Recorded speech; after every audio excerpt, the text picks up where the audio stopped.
In my 9 years of being an anime fan, I've never really found myself not being okay with a character not being dead. That was until I read the 1000-Year Blood War, and after reading that entire arc, I was left with one thought: Byakuya should have died, but he didn't. Welcome guys to another video, and today I will be exploring the controversial death of Kuchiki Byakuya. More so, I will be dwelling on the fact on whether his coming back to life was actually substantial to the Bleach story or the 1000-Year Blood War arc. Was there really any meaning or any purpose for Tite Kubo to bring Kuchiki Byakuya back to life? Anyways, before that, I would like to ask you to subscribe to the channel, turn on your post notifications, and more importantly, just give the video a thumbs up. It will help a lot. I've recently been back. I'm trying to get the channel back on track, so a like will really be appreciated and it will help a long way. Anyways, let's begin. So at the height of the Quincy invasion of Soul Society, Byakuya faced off against Nistan Rita F, Asnot the Fear, and we cannot really call this a fight because Byakuya was getting his ass handed to him. Up, down, east, west, sideways, wherever you can think, Byakuya was getting beaten to a pulp. And we can use the excuse that he lost his Bankai, but this just shows how much the captains rely on Bankai. Anyways, that's not the focus here. So after Byakuya was really beaten to a pulp, Asnot later used his own Bankai against him. And this is when, we get a confirmation that Byakuya died from no one else but Hashwald himself. Now I have to give you a brief history or a brief just a synopsis on Hashwald. Hashwald is one of the strongest Bleach characters ever. In fact, he is most likely the most powerful Quincy right after Yuha, if that means we can call Yuha a Quincy, because he's technically the progenitor of Quincy, so I don't know if that makes him a Quincy. Anyways, the basic point is that Hashwald is really powerful, in fact so much powerful to the point where he's capable of handling Yuha's Almighty when Yuha goes to sleep. And this character called Hashwald, the probability of him misjudging Byakuya's death is very slim. In fact, I would probably say it's 0. Okay, now that we have a confirmation of a very reputable Bleach character, at least in terms of power scaling, then we can without a doubt arrive at the conclusion that Byakuya did in fact die. But this doesn't last long, because after Yuha fights Yamamoto and kills him, Ichigo arrives into the Soul Society, and when he arrives, he actually arrives to the spot where Byakuya is, and then we see Byakuya talking and lifting his eyes, and it doesn't really make any sense for a person as powerful as Hashwald to judge Byakuya as dead and confirm that Byakuya is dead, and then a few minutes later after the Yuha fight, Byakuya is talking and functioning and opening his eyes. It doesn't make sense, and this is where I am 101% sure that Kubo killed Byakuya, but he brought him back. Now why did he bring him back? Now this is just a speculation, because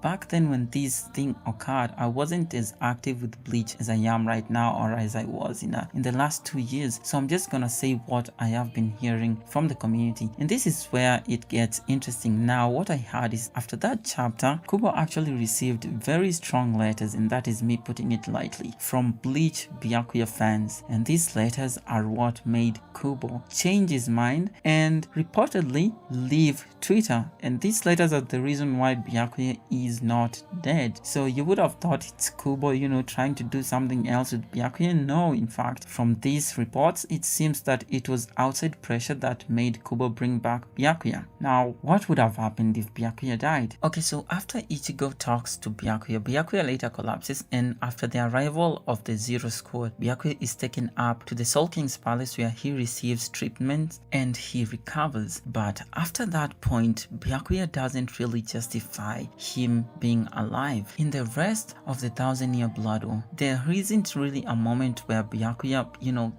does something that makes you go, whoa, or does something that makes you go, now I see why he was brought back. And in fact, if I were to be brutally honest about my opinion, I would say Byakuya actually gets in the way of development of a really important character that we never really saw anything impressive from in the entirety of Bleach, considering how important of a character she is, and that is none other than Kuchiki Rukia. So for a majority of Bleach, we only saw Rukia, being in the shadow of Byakuya. During the Soul Society arc, it was Byakuya, fulfilling this sense of whatever duty he has and executing her, and then we have him coming to save her in the Aranka arc and facing off against the Aranka number 7, or was it number 8? I'm not sure. So we've never really seen Rukia stand up and try to get one over or at least surpass Byakuya. Now, is it possible for her to do that? Of course, yes. And I mean, at the end of the series, we have her being a captain, but before that point, Rukia had never really taken that step to get out of Byakuya's shadow. And an opportunity appeared in the Thousand Year Blood War arc for Rukia to finally step out of Byakuya's shadow. And this opportunity was the death of none other than Byakuya. So by Byakuya dying, we would have had the dream match, Rukia fighting the person who killed Byakuya and getting revenge for Byakuya,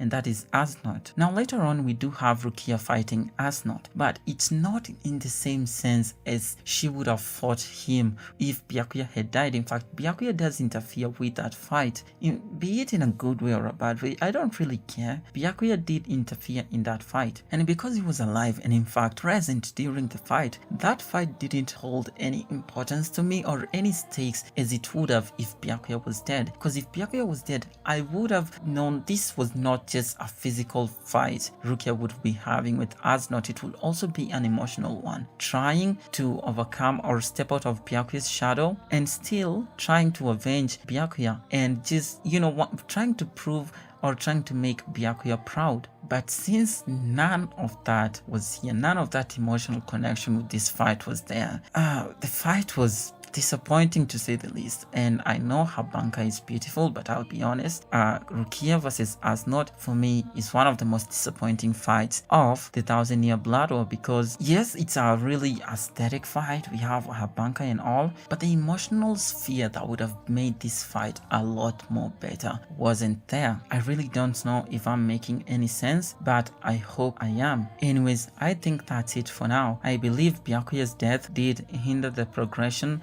of a very important character in Bleach, and we may probably never see her have any moment to shine like that one which we would have had if Byakuya actually remained dead. And look, I know Rukia and Byakuya had that moment after the Asnot fight where she would use the Bankai and Byakuya was kinda coaching her and giving her a few tips on how to use the Bankai, but I still don't believe it comes close to the moment we would have had in that Rukia versus Asnot fight with Byakuya being dead. The whole aspect of Asnot's thing is fear, and I think he would have taken advantage of the fear of Rukia, not having a brother being dead, and just the fact that he would have killed Byakuya, it would have made the moment so much impactful for Rukia to defeat Asnot. But even when they defeated Asnot, it literally felt like nothing. At least for me, it felt like nothing had been accomplished, like it was just some other fight. Anyways, so thank you so much, Kuchiki Byakuya's fans from 2013 or 2012.